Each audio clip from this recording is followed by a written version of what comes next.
Good afternoon. Oh, good. Thank you very much for the support on the work. You're welcome. Good afternoon. I am Isabel of Cushing Park. Welcome.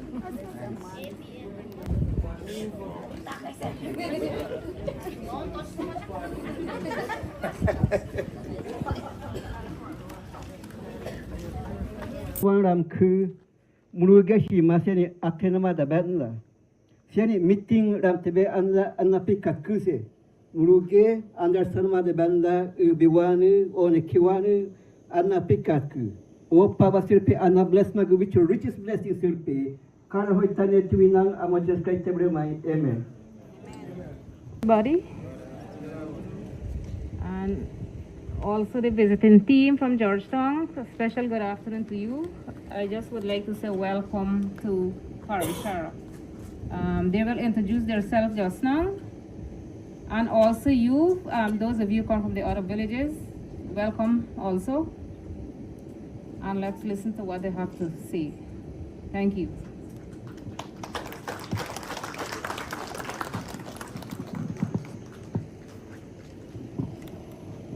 Thank you very much. Thank you very much, Ms. McDonald.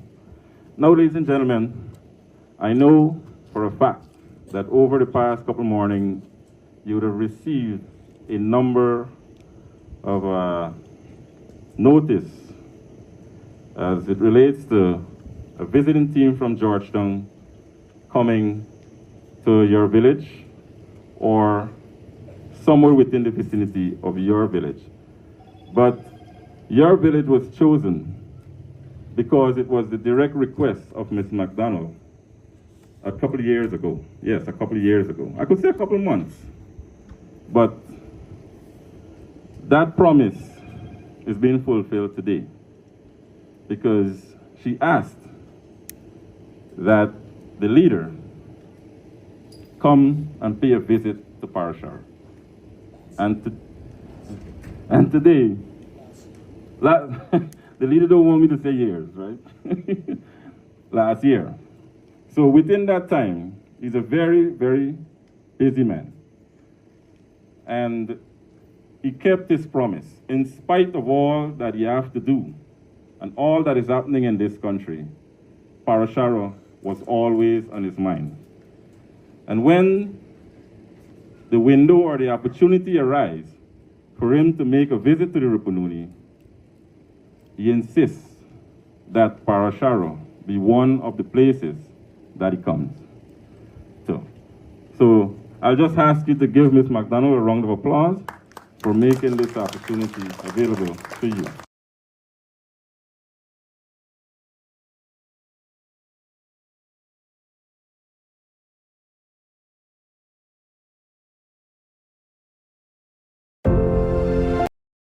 Starting with Ms. Joan. She's going to say something to you from our office. And so you'll have an idea. Good afternoon, everyone.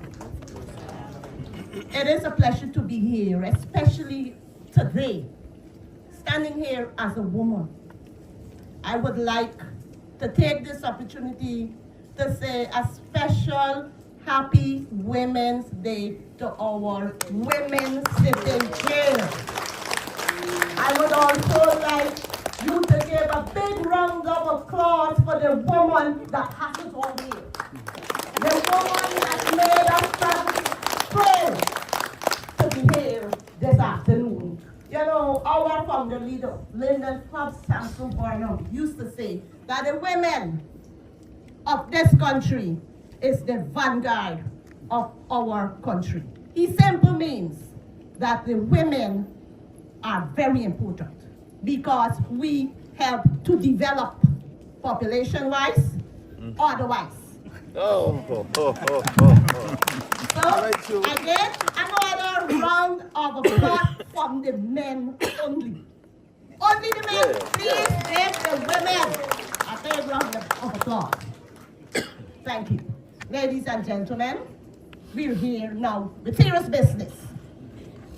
As a representative of the opposition, which is an organization waiting to be your next government. I would normally say we don't have really that much work to do, because today, each and every one of us can compare. We can compare from 1992 to 2015, 2015 to 2020, and then from 2020 to now. We are all aware of what is happening in our country, especially to us, the indigenous people.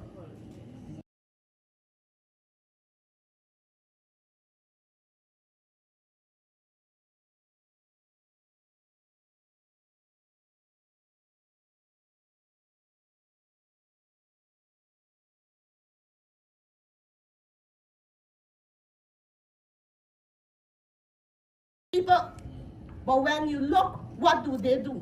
I'll be honest with you, what they do is that they're making us dependent upon them. You know why I say that?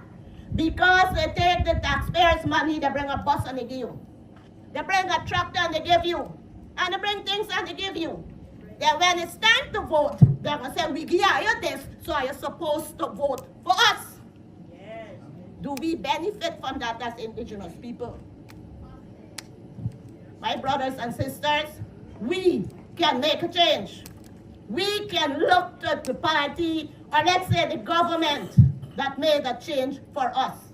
It is the People's National Congress before 1992 that made many of us Amerindians, brothers and sisters, hold positions. For example, we had Mr. Vibert Bisuso, who represent us, or our grandparents, your parents, grandparents in Parliament. And I can go on.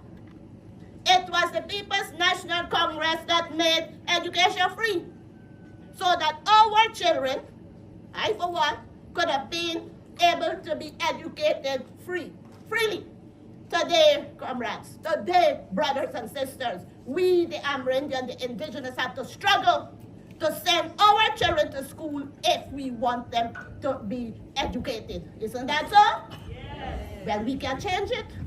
Because when you support us at the next elections in 2025, or whenever it comes, we, with the band as the president, Mr. Compton Aubrey Norton, he is going to reintroduce free education for every Guyanese.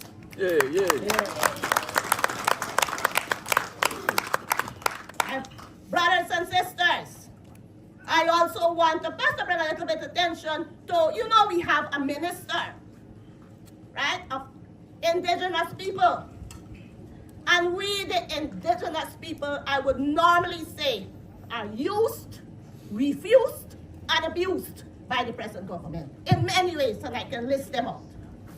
But we can change it. The reason why I say we can change it is because we have the power. And we don't have to work hard for that power. All we have to do is come next election, whenever it is called, look for the palm tree with the key, the APNU AFC symbol, and put your little X. And we can change things in the country. We know fully well also lots of money is placed in the Amerindian ministry to assist in Amerindian development. And we don't get it. We just get a little tap up. A little tap up. We need to change that. And the only way we can change that is by placing our X for the APNU AFC at the upcoming general elections. Thank you.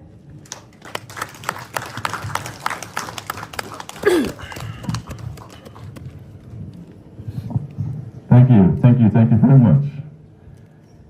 I think she deserves a louder round of applause. You see, ladies and gentlemen, when someone speaks, and they speak from their heart, you know. Because not only is she reflecting on the current, she took you to the past, and then she brings you to the current. They say your past sometimes dictates your future. Now, she knows where she comes from, and she now knows where she's at. And where she's at, all of us is there, and we're not in a good place. So I asked, and I beg of you, to take her advice and do what is necessary when that time comes, so that we could go back to what is good. Because what is going on right now, there's nothing good about it. All right, so I asked that you listen to what you digest what you would have just said, and when that time comes, you make the decision so that we could all enjoy the benefits of this country, this great nation. All right? So with that being said, I will now call Comrade Morgan to say a few words to you.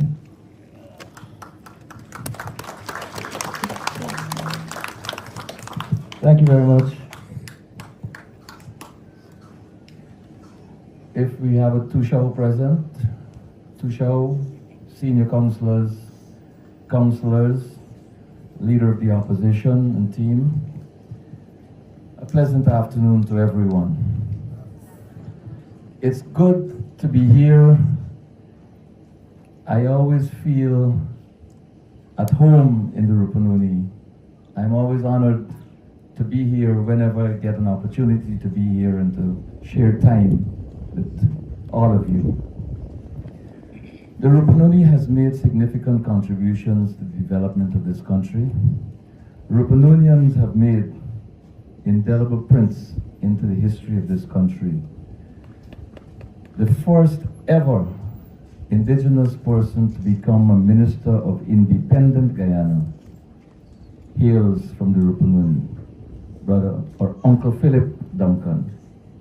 The first MP of independent Guyana, Uncle Philip Duncan, comes from the Rupununi, and we should applaud the Rupununi for giving us Uncle Philip.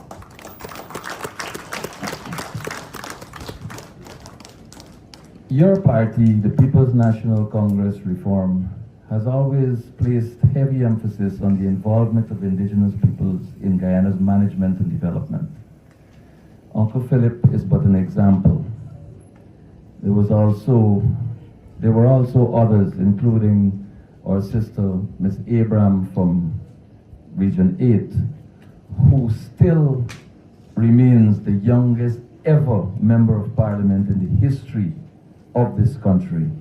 She hails from Region 8. And we must applaud her and all women on this very, very important day, International Women's Day. We should applaud them.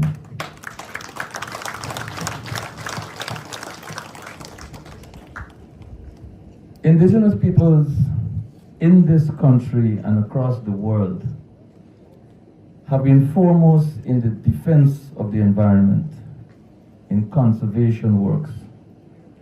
Indigenous peoples in the Rupununi have been foremost in the preservation of the natural environment of this country, have been foremost in the preservation and promulgation of the cultures and languages of the indigenous peoples of our country. And Rupununi should be proud of that, and we should applaud ourselves for that.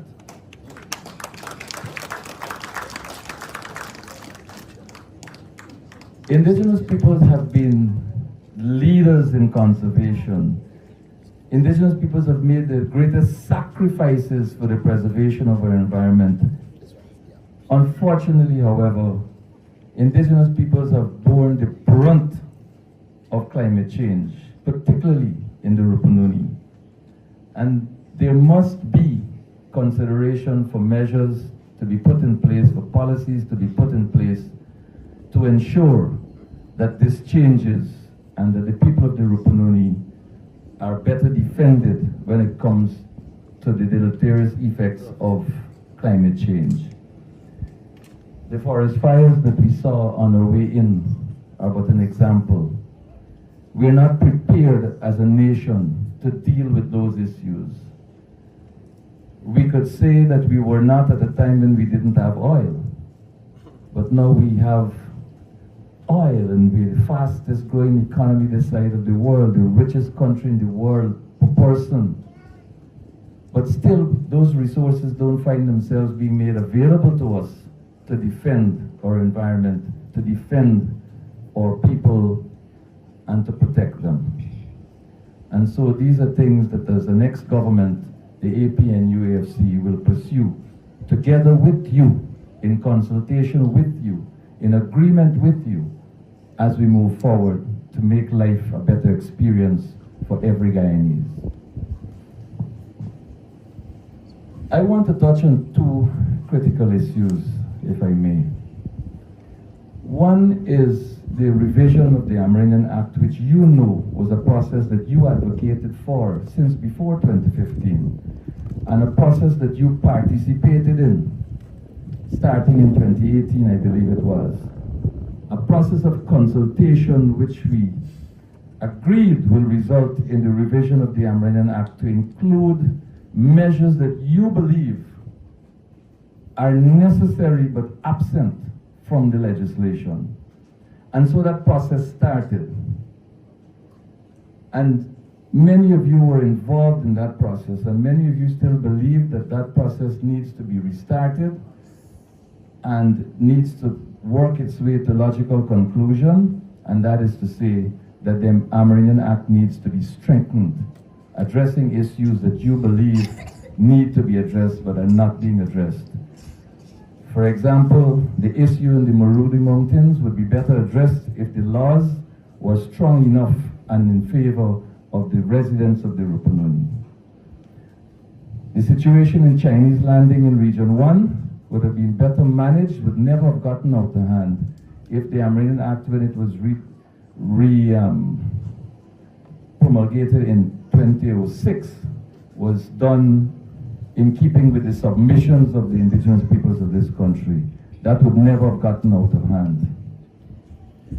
And so, one of the priorities of a new government led by Aubrey Compton Norton as President of the Cooperative Republic of Guyana will be to engage indigenous peoples throughout the country in consultation with a view to giving you a much desired, stronger Amerindian Act, restyled as you have asked, Indigenous Peoples Act of Guyana. And I think there's a good point to applaud yourselves for the efforts that you've made and to recognize that those in power now disrespect you to the extent that they have ignored your cries for protection through legislative reform.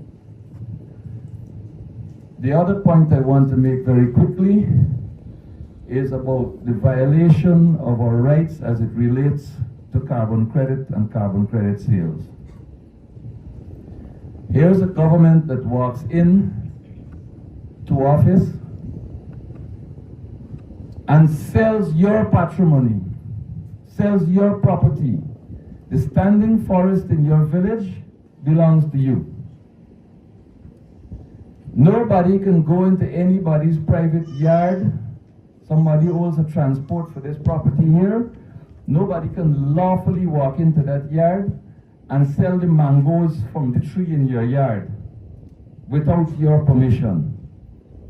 Barrett Jagdeo has sold your forest carbon without your approval. He has done worse. He has decided how much of the money that is earned from that unlawful sale, how much of that money you must get. He sold your property and then tells you how much of the money from the sale of your property you must get. That's highway banditry. And worse than that,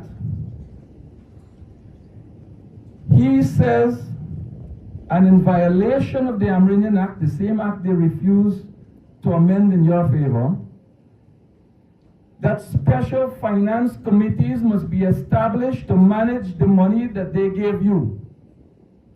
When the law says that the village council must manage all of the assets owned by the village, and that means the standing forests as well. And if the first violation was not committed, there was no room for second and third violations. But they sold your private property, the forest, and then they tell you that their cronies must be put in place to manage the money that they arbitrarily decide you must get, in violation of the act that governs indigenous villages. And then they decide which projects they will approve, which projects these monies must fund. They have trampled on the law, the statutory law. They have violated your right to free, prior, informed consent. They have violated your right to self-determination. They have violated your right to choose what it is you want to do in your village. That level of disrespect, that level of disregard for the rights of indigenous peoples in this country has got to stop. It has got to end. Only you can put an end to that. And the exercise is a very simple one. When they name election day, in spite of how much money they gave you, to which you're entitled and which you will take and which you will enjoy, just put the X next to the symbol of the APNU-AFC and guarantee yourself and future generations protection of all of your rights, respect for you, respect for all indigenous peoples, and returning indigenous peoples to a place of pride in this country where respect due is respect guaranteed. Reject the People's Progressive Party for the violations that they've committed against us, and return to government the APNU-AFC, this time led by Aubrey Compton Norton, for a better life in this country, for shared prosperity for every citizen of this country, moving forward together as one people, one nation with one destiny. I thank you.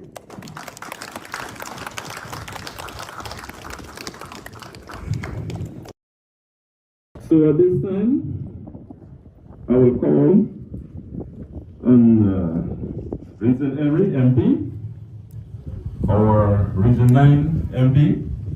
We're honored to have him. We're always happy to have him. He always seeks to find that time to make himself available to travel with us. And that's a good thing, because you could pose a question to him and he has direct access to where it matters. Ladies and gentlemen, welcome Vincent Henry. Vincent Henry, Thank you very much, Mr. Wilkerson, MC, Carolina, Parishara, councillors, people of this beautiful Parishara village, a wonderful village. I so remember the various meetings we used to hold upstairs there, and everything always went so well. Today is the International Women's Day, and I want to say a special greeting to all our women. All of you who are here today, those who are not here, those who are at home, and those who are out there nationally. Without you women, there would be no men. Think about it. No men. What? So, women, you are special. So special. It's like having a pot of food and you need to make that pot taste well. What do you put inside it if you're not a Rasta? You put salt. But the women are the salt in our food. Man, isn't that true? Yeah, man. Uncle, is that true? Yes, International Women's Day.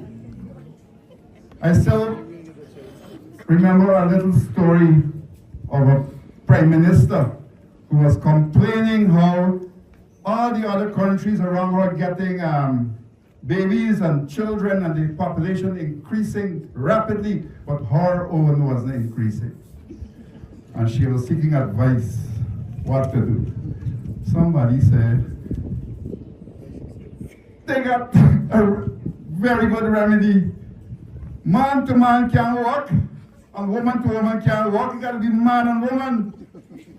And so women, we salute you, not only as our mothers, but also those who care for us, those who comfort us, those who make our children happy, and those who will always stand by us. You know, sometimes we men fall down, you know, in many different ways.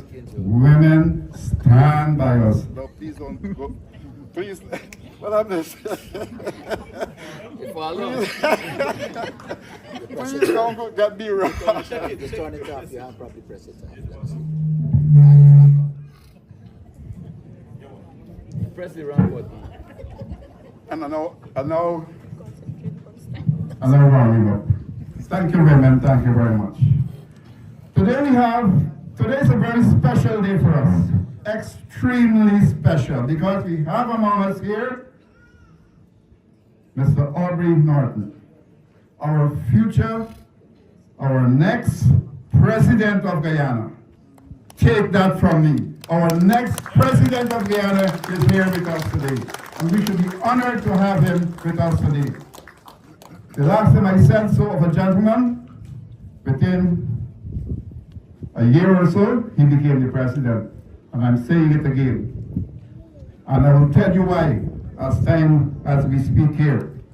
So we welcome you, our leader, we welcome you, our next president, and we welcome the team that we have here with us.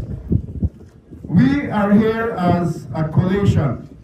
As you all know, I am from the Guyana Action Party. Actually, I am now the leader of the Guyana Action Party. Sidney Allicock, Honorable Sidney Allicock, he retired because of illness. And the next one to take over was Vincent Henry. You see him here today. And we are together with the coalition. And we are going to be staying with the coalition, because the coalition will win the next election. I want to tell you that I think it's in 2011 when they had the elections. What happened? The results, when it was announced, showed that the People's Progressive Party did not win. They did not win because the majority of Guyanese voted against them. The majority of Guyanese voted against them. And they were a government, but they were not a full government. They were like a caretaker government. And then in 2015, who won the elections? Who won the elections? The coalition won the election. And Mr. David Granger became the president. In 2020 was the next election. And all sorts of jiggery-puggery happened. There were ballot boxes on the East Coast that had only ballots and no documents to verify them. There were people who died and still voted. I can't understand how dead people could have come and voted, but they voted. There were people who were living in America and USA and all over the place, and they voted, although they were in America. Somebody voted for them. And so a lot of jiggery-puggery happened. The coalition really won that elections. But there were some who made sure that we didn't get the presidency. And the PPP said that they are the government of the day on a small majority, very small. But the way how they are behaving, you would believe they won 99% of the votes. The way how they're behaving, all the stuff that they're doing. So come the next election, because of the narrowness of it, the coalition, the people of Guyana are already looking on and seeing the various things going wrong, especially the indigenous people. Many things are going wrong against us, and I will tell you about them. And when the votes are counted, we shall be the government. I am your representative in Parliament from Region 9. There's another one. I wouldn't call his name. And I can tell you that it is a battle inside here. Because the rights of the indigenous peoples are under very, very serious threats. Very, very serious threats. Mr. Mervyn mentioned just now the Chinese landing story. And I will tell you quickly, one part of that story is that the Chinese landing people allowed a miner to mine in their lands. And eventually it became that the miner said that he cannot be put out from that land. He can stay there. And he went to courts and all kind of things. And he even petitioned what you call the Inter-American Commission for Human Rights. And the commission told the government that indeed they are doing some wrong things in Chinese landing to allow the miner inside there and to destroy their waters, poison their waters, and not allow the people to even go there. Even when the Tusha wants to go to the place in his land, he is not allowed to do so. He is not allowed to do so. But the government, the part I want you to hear is the government answered the Inter-American Commission on Human Rights and said that the people of Chinese landing do not deserve to be given rights as indigenous peoples. I want to repeat it. The government of Guyana, the PPP, told the American Commission that the people of Chinese landing who are Caribs do not have rights as indigenous peoples. Why? They said because they got fancy houses. They got zinc top houses. They said because they go to the shop and they spend and buy with money. They said because most of them are Christians and they're not supposed to be indigenous.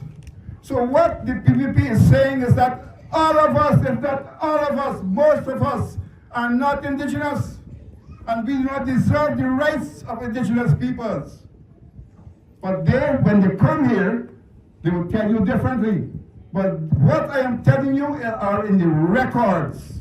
They are in the news, they are in the records. The PPP is not a friend of the indigenous people. They're not our friends. They want the votes, yes, but they're not our friends.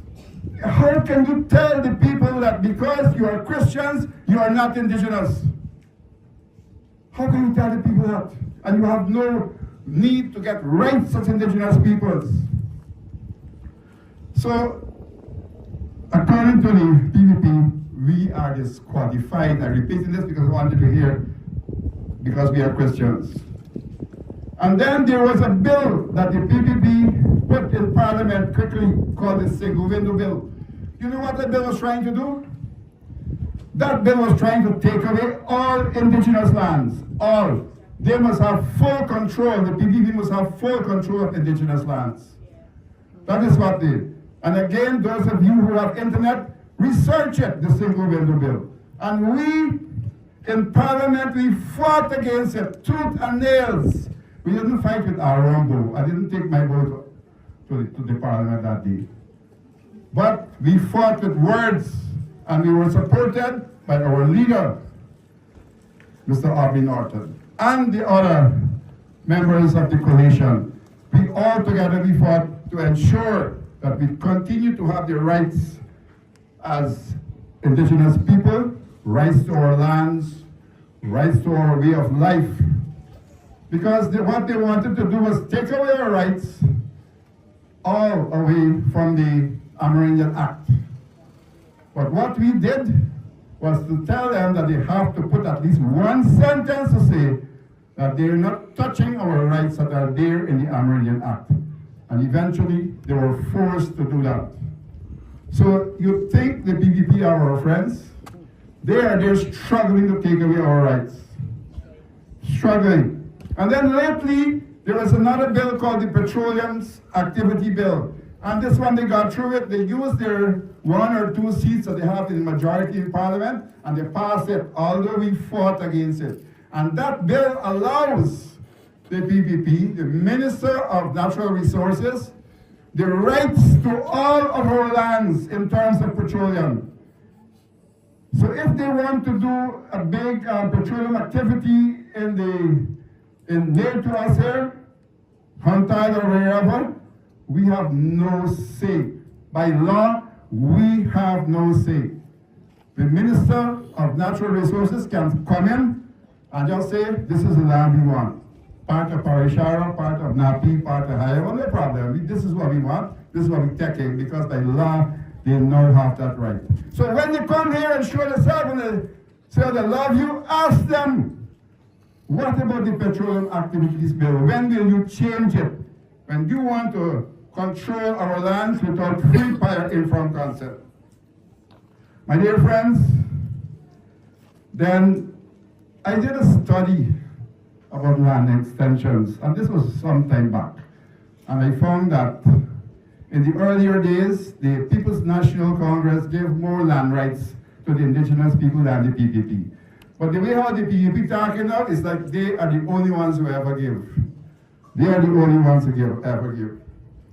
But somebody told me, you can tell me if this is true or not, somebody told me how they promised you your extension. And then the team, when they came, when you asked them, somebody asked them, are we getting our extension? They said, no, we already gave it away to a private businessman. And you will tell me that they love Amerindians?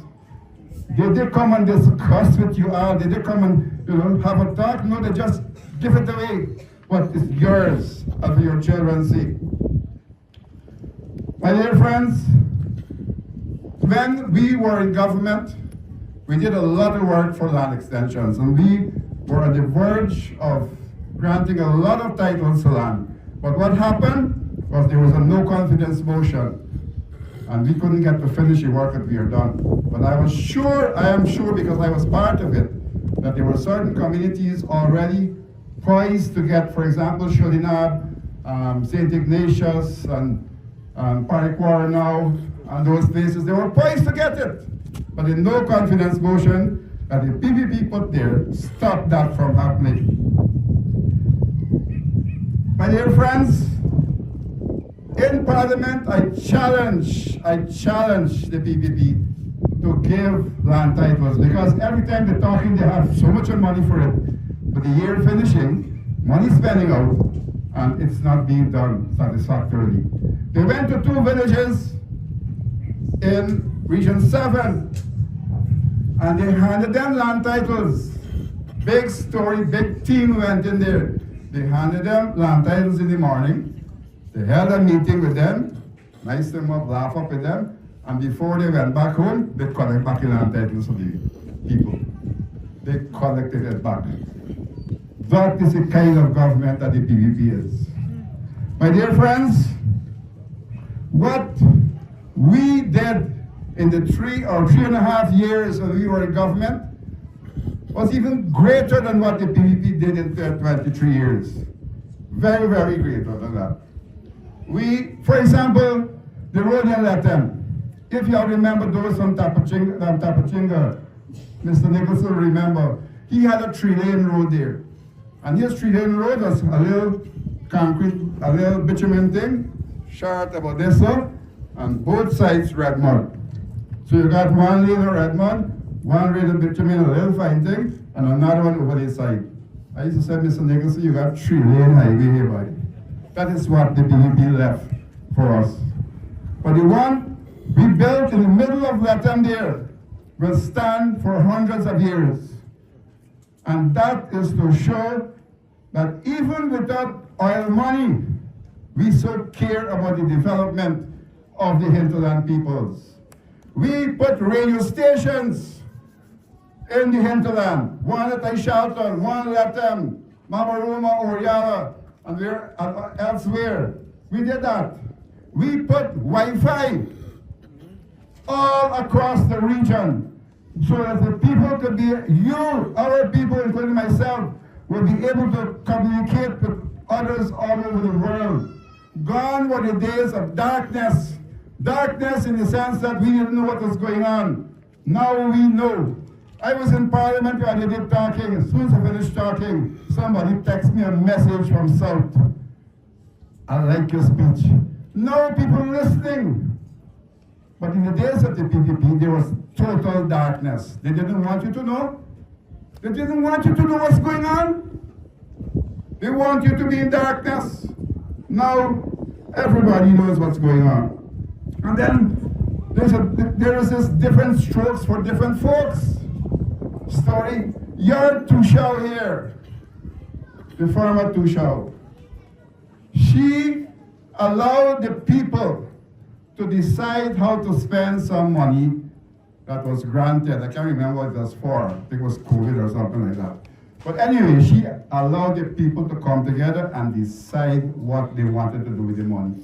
And the people did that. You know what happened afterwards? What happened afterwards? The Minister of Honoring Affairs sent a big team here to shock her out, to knock her off, because she listened to her people. And the people got what they wanted. So now it's not a case of what the people wants. It's a case of what Parent Sukai wants. And I don't like dark people's story, but that is a lady who bought or who fixed her teeth for how many $1 million? $2 million. Imagine $2 million to fix your teeth. Gosh, and what kind of teeth is that? That amount could buy a whole vehicle. But she's fixed her teeth. But she came, she sent people, and they eventually knocked off your Tusha who you wanted and who was listening to you. Listening to you. But then they got people who are doing some very ugly things and they're not getting knocked off.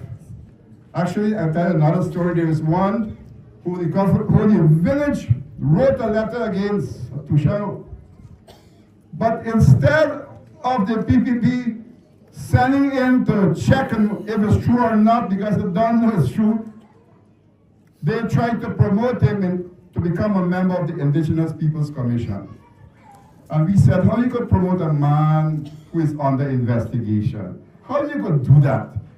But you could go to Parishara and knock off the Tusho for doing something good for her people. Man, look, a vex. I don't know how many get vexed, but don't make me get vexed.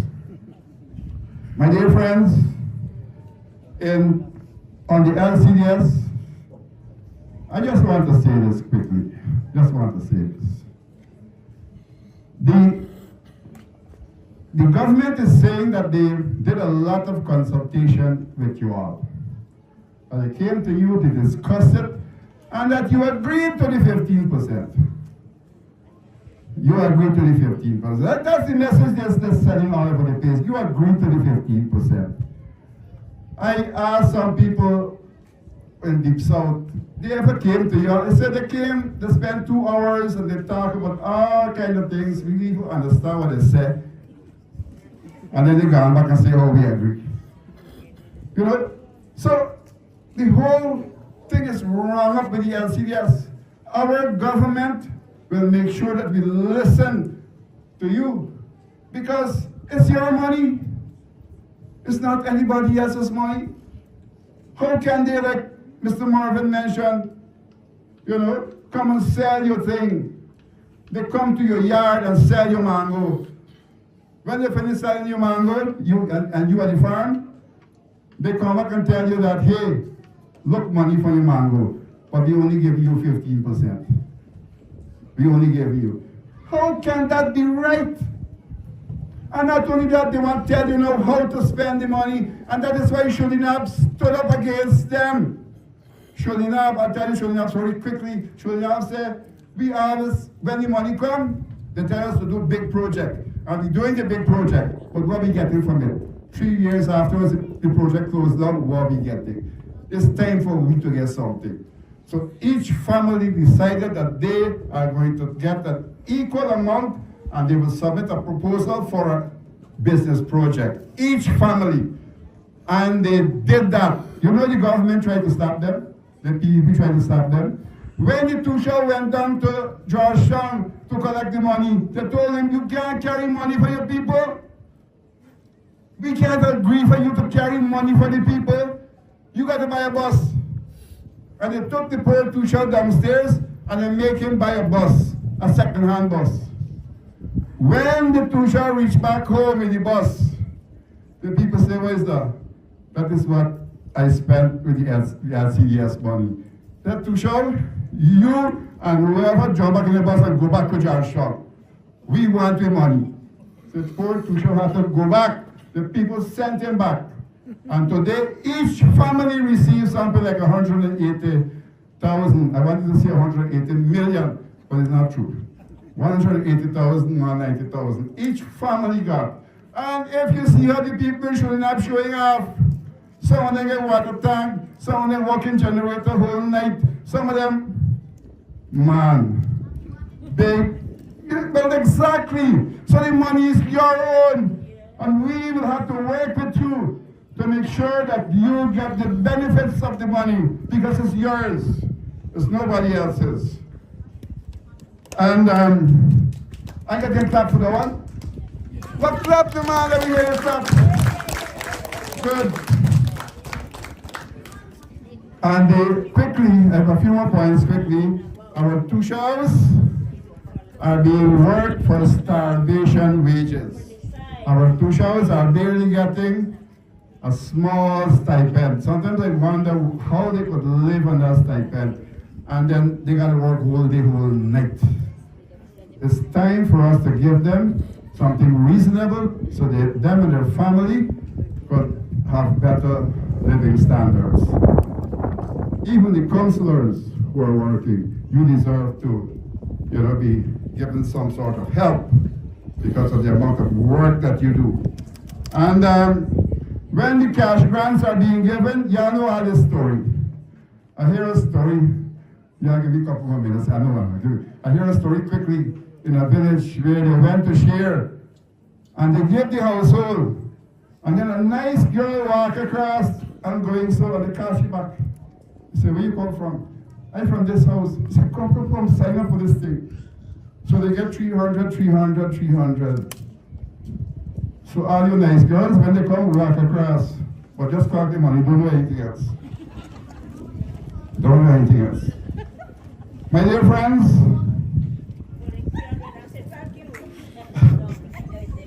the road to Latam is what we started. We started that. I want you to remember that because they're promoting it as their road. They alone did it. We started it. The leader will talk more about that. The welfare, when we go to Georgetown and you're sick, especially the pregnant women, they're getting a hard time to send them back to their villages. So we question in Parliament, why are they only giving $36 million for the whole of the Amerindian indigenous people? And they said that that money is adequate. But we're hearing different stories. Our women are punishing when they go there. Even the patients, when they go there, they got to pay their own transportation to hospital, etc. This government, the PDP, is not indigenous peoples friendly. And I will be coming back because I have much more to tell you. They are not. And we need to change that. We need to ensure that the people get the benefit of the riches of Guyana. And you will hear more about that riches of Guyana. Long live the coalition. And let me tell you again, we coming back. We coming back. Thank you very much. Okay, ladies and gentlemen, you know I'm not going to settle for one round of applause. If I do, I'll get into trouble. So, a louder round of applause. Now, that's a lot of information. And he said he will be back. And you could count on that. Believe me, he will be back. We will be back. But once again, I must remind you that this information shouldn't just go through one ear, comes out the next. We are here today to provide you with the information once again so that you could make informed decisions. Knowledge is power. Because when you have the right information, you make the right decisions. If you don't know which wire goes where, you could blow up your fan, right? If you don't know which wire goes where, you could blow up your solar panel, right?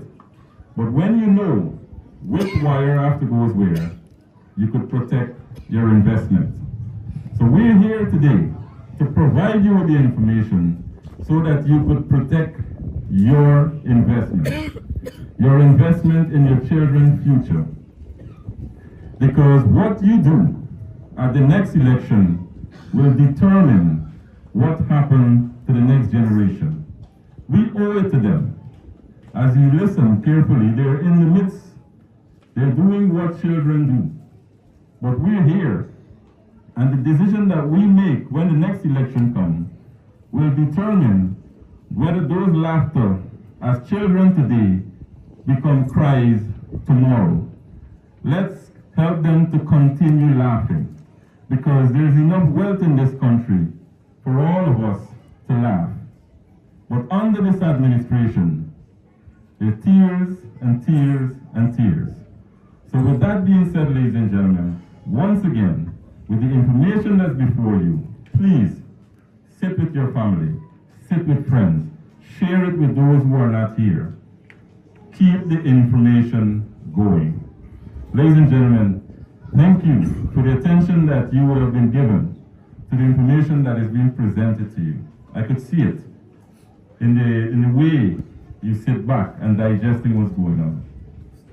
So with that being said, I will now call on the leader of the opposition. Say happy International Women's Day to the women. And for the men who help the women, feel that the greetings is yours as well. Yeah. Now, when I visited Letem the last time, the young lady sat in the crowd and said, "Me want to see you in Letem. The next time, you must come to Parishara." And I said, what's that? I never went in before. Anyhow, I looked it up, I have a better understanding, and I agreed to come. And so, I'm here today. Let me begin by saying to you, the most important persons in a village is you, the villagers. Nobody's saying that. Leadership in a village should be guided by you, the villagers. What you want. What you think is best for you. And I want to say this to you. The next APNU AFC government will allow you as a community to make decisions for yourselves. Yes. We cannot continue to have people making decisions for us. We must make those decisions ourselves. That's the first thing. And I know you have the ability to make those decisions. The fact that you could have survived until now means you have the skills to survive. And to get those skills, you have to have a brain. I've always said our indigenous people are special. And you know why they're special? They're one of the few sets in this country that speak 2 languages. Yes, at least. It is a manifestation of intelligence. But you have to take that intelligence and look at your society and decide what is best for you. Are we going to continue to see contractors coming from the coast to build everything in the hinterland? Or would it be better for you to train people in the hinterland to do some of the work in the hinterland? I want to say this to you. The next APNU AFC government will train indigenous people, indigenous communities to become contractors so they can participate in the wealth of this country. Don't be fooled. If you have billions of dollars coming into the country and somebody come and give you 250 or 150,000, but every contractor that comes in here gets 1 billion, what it means is that you will develop at a very slow rate while they become big and rich at your expense. And we need to change that. And we could change it in 2 ways. One, by training people to become contractors in the area. And 2, by the promotion of small businesses amongst indigenous peoples. Why is the cost of living high as it is? I've said this in the parliament more than once. If everything you have to buy has to come from the coast, it will cost you a lot. But if agriculture is organized in villages, etc., and you're producing most of what you need, it will be cheaper. And so, one of the things we will have to do is to promote agriculture. Ensure you get your cassava stick to plant, but also train and put enough people in the community so that you could produce all the other things you need and sell it in your community and be self-sufficient. You cannot continue as a people to be dependent on everything from the coast. And I think there is where your focus must be. You must begin to focus on becoming independent. I'm not saying to you, don't accept a cash grant. It's you money, take it. But you must not be fooled that that will take you out of poverty. It wouldn't. What is needed is programs to take you out of poverty. And I'm saying to you, the APNU AFC will develop programs to take you out of poverty. Yeah, that's it. I can show you an area that can create employment for young people here easily. There's a thing in this world called early childhood education. And I'm telling you this because I did it when the APNU was in government, and all we'll have to do is extend it to the interior. Yes. All we need to do is take 1 or 2 persons from each village and train them in early childhood development. You bring the people to teach them how to handle children and bring them up. And you create little centers with the children, and you pay them from the region. So the young people will get training in early childhood development. The parents can go to work because you have in the community people who are trained to bring up the children while they are in the park. And I would say this to you, you can look forward to an early childhood development scheme in every village on returning to park. Yes. Because we believe it is in the interest of first our children and secondly our parents. But I also want to say to you that it will be your responsibility. We have to train our people across this country to manage small businesses. Look at the world and you will see, if your community gets in small businesses and they emerging, your community will come out strong. If it doesn't get it, you will live in poverty. One of the objectives we set ourselves across this country is to reduce poverty and hopefully get rid of it. Yes. You cannot say you are the richest country per capita in the world and your people living in poverty. And why are they living in poverty? They are living in poverty because the government is prepared to give you a little thing here and there, but they have no program to get you out of poverty. That's why you're in poverty. And we will develop programs to help you to get out of poverty. In a society in which poverty is plenty, people will not develop. And we must not fool ourselves. We are not developing if this generation, life is worse than the past generation. We are developing when we ensure that every generation gets a better life. Yes, that's right. That is what we need to focus on. We have to remove fear from this society. You should fear no politician, including us. You have to learn to stand up to politicians and say to them, you're doing wrong. That's right. Because every time you allow a politician to say to you what you should do, and every time they disagree with you, they instill fear, then you will not be able to control your own development.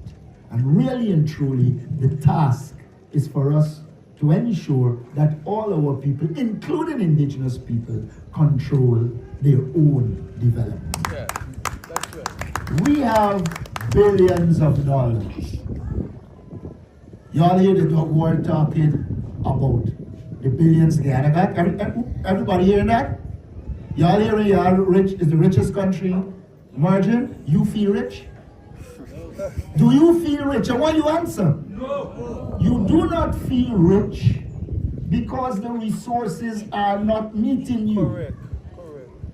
There are many countries in this world that got oil, but their people are not becoming rich. They are not getting a better quality of life. So remember, just merely having oil doesn't make your life better. What makes your life better is when there are programs and projects for the oil money to meet you and to improve your life. That is what we promise you we will do. We have said that we will implement what we call a people-centered development strategy. It's something big, it's simple. All it means is that we will take the money at the disposal of us and improve the quality of life of ordinary people across this country. Yeah. That is what we have to do. Let us not fool ourselves. You see, they always put up how we're doing good at CXC and the children doing well. Well, let me say this to you. Couple children doing well at QC and the bishops, we welcome it. But we are only doing well in education when the people in the far-flung areas are doing as well as people on the coast. And one of the things we intend to do is to work to remove the gap between the coastland and the hinterland. We must set ourselves it as an objective. They're making noise about the road to Moburo. They didn't want to do it. It is we who start talking and remind them that we had this loan there. This loan was negotiated under us. And they were about to put it somewhere else. And as we keep insisting, the British insisted that it be done. And so you will get the road from Linden to Moburo and the bridge across the river. And we have begun work to put a main road so that people from the Rupununi can have easy access out and in. Such a road will contribute to your development. It would mean people would come in easily, and I don't think you are doubting that you have got some of the best sites in the world. Anyone here has watched Kauai picture? Anybody is watching the Kauai picture? You know about the tongue? And you see the advertising the mountains and some Kauai shooting? You think any of them as beautiful as that? And so if we organize ourselves, people will come to see it and your community will improve.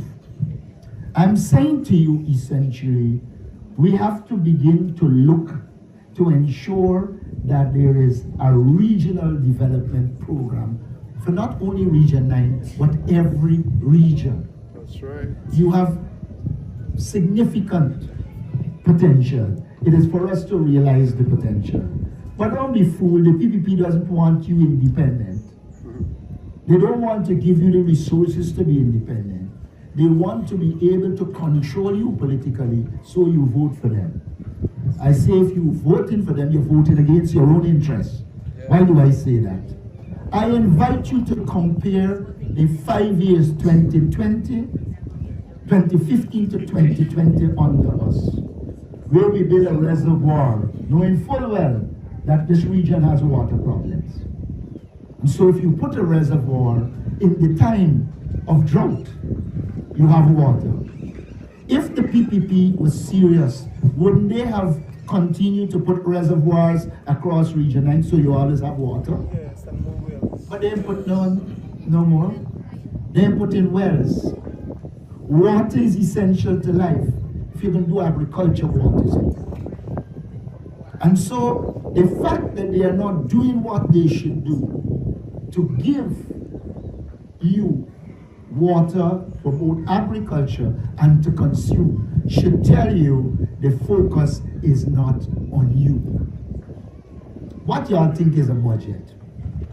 A budget is an instrument in which the government is put money into where they want it to go.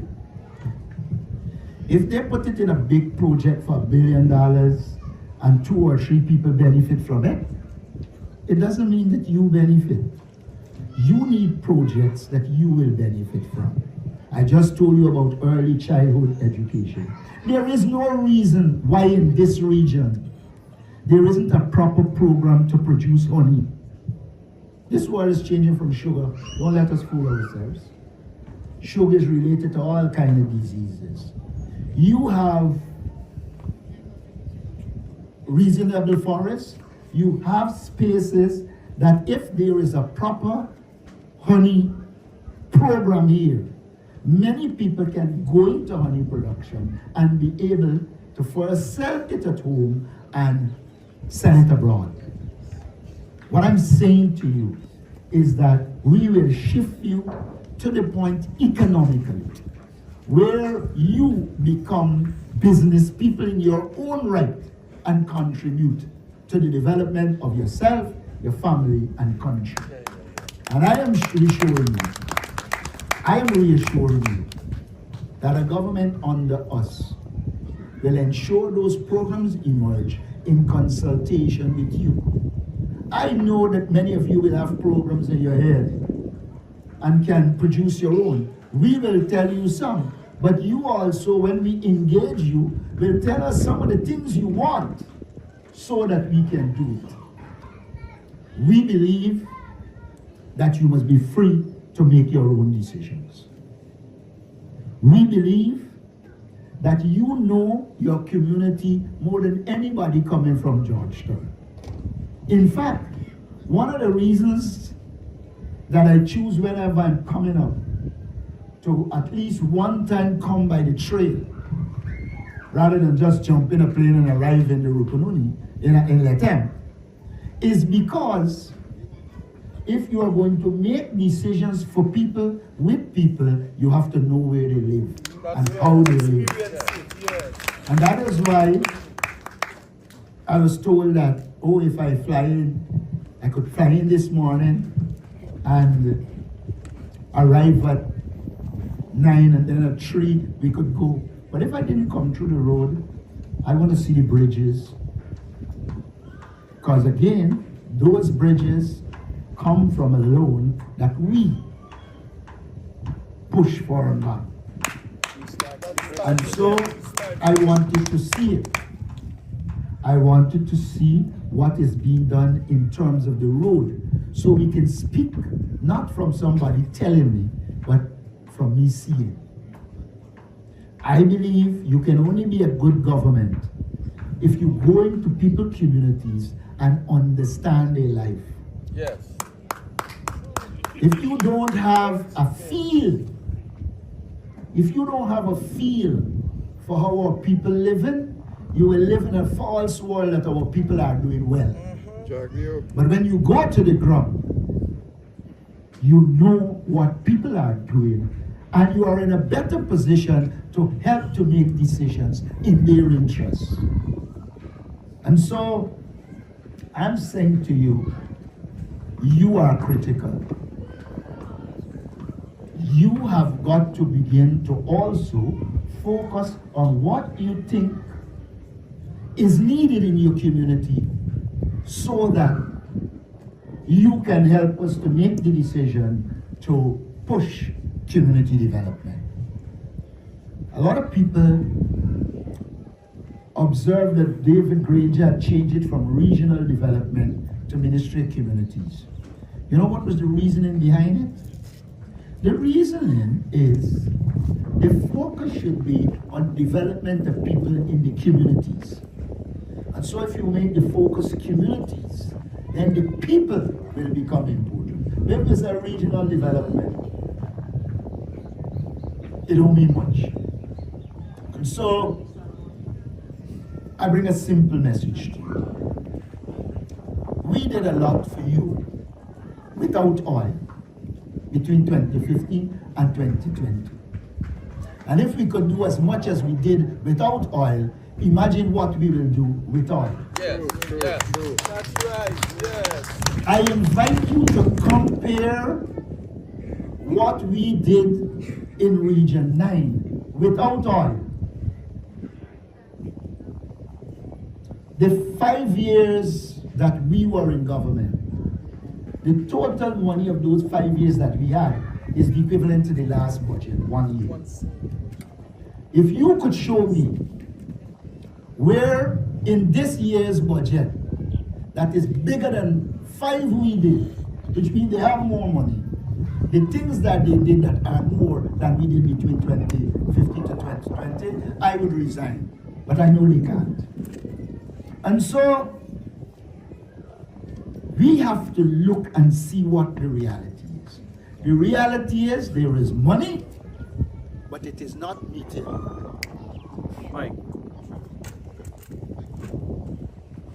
The reality is there is money, but it is not meeting our people. And that is the critical issue. And we are saying to you, we don't want government to drive the biggest vehicle and to travel all over the place and to sport. We want government to be able to serve you. Serve the people. We want to be servants of you, the people. We also very interested in ensuring that your young people are not abused by power. You can be guaranteed that we will work with you in society, but there will be no abuse of young people, which unfortunately seems to be the approach of the present government. And so, think hard, make the right decision. And I believe once you are making the right decision, you will vote for the APNU in the next election. Yeah. Because we have a better plan, we have a better program. I am now prepared to listen to you and answer your questions. Thank you. Yeah.